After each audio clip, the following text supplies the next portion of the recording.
Welcome to my YouTube channel. අපි අද ගියා කැලණියේ තියෙන water world එක බලන්න. මම මේකේ පොඩි විස්තරයක් ඕගොල්ලොත් එක්ක බෙදා ගන්න තමයි මේ vlog එක ගෙනාවේ. කැලණිය water world එකේ අපි බලමු කොහොමද එතනට යන්නේ. එතකොට ටිකට් එකේ විස්තර ඇතුලේ මොනවද තියෙන්නේ. අපි මේ දේවල් ඕගොල්ලොත් එක්ක බෙදා ගන්නවා. water world එකේ ටිකට් එක කලින් නම් මේ තරම්ම ගණන්වට තිබුණේ නැහැ. හැබැයි දැන් නම් ටිකක් ගණන්. අවුරුදු 18ට නෙවෙයි.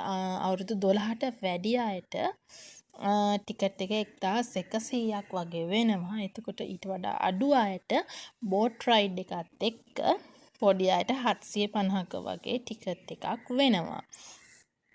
එහෙම නැත්නම් බෝට් රයිඩ් එක නැතුව ගන්නවා නම් ටිකට් වල මිල ගණන් මීට වඩා ගොඩක් අඩු වෙනවා. ඒ කියන්නේ රුපියල් 500 ගාණක් වගේ වෙනවා පොඩි අයට නම්.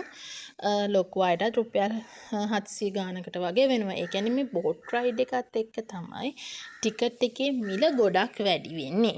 එහෙම නැත්නම් මිල ගොඩක්ම අඩුයි.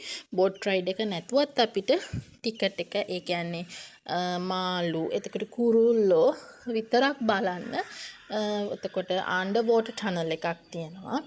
මේ ටික විතරක් බලන්න අපිට බෝට් රයිඩ් එක නැතුව ටිකට් උනත් ගන්න පුළුවන්.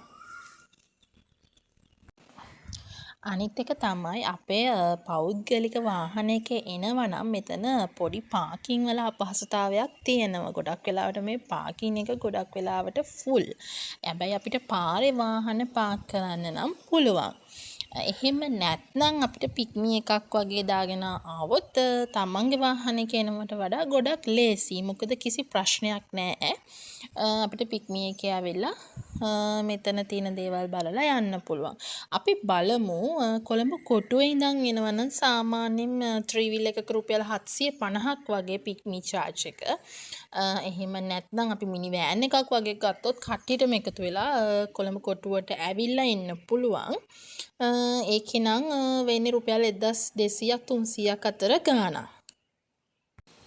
අනිත් එක තමයි මෙතන කෑම ගන්න ලොකු කැෆේ එකක් නම් නැහැ. ඒ නිසා ඔයගොල්ලෝ පිටින් කෑම අරන් එනවා නම් ඇත්තටම හොඳයි. හැබැයි ෂෝටීස් ඩ්‍රින්ක්ස් වගේ දේවල් ගන්න නම් පුළුවන්. හැබැයි ලොකු ප්‍රමාණයක් නැහැ මෙතන. බොහොම පොඩි ප්‍රමාණයක කෑම ඩ්‍රින්ක්ස් වගේ දේවල් තමයි තියෙන්නේ.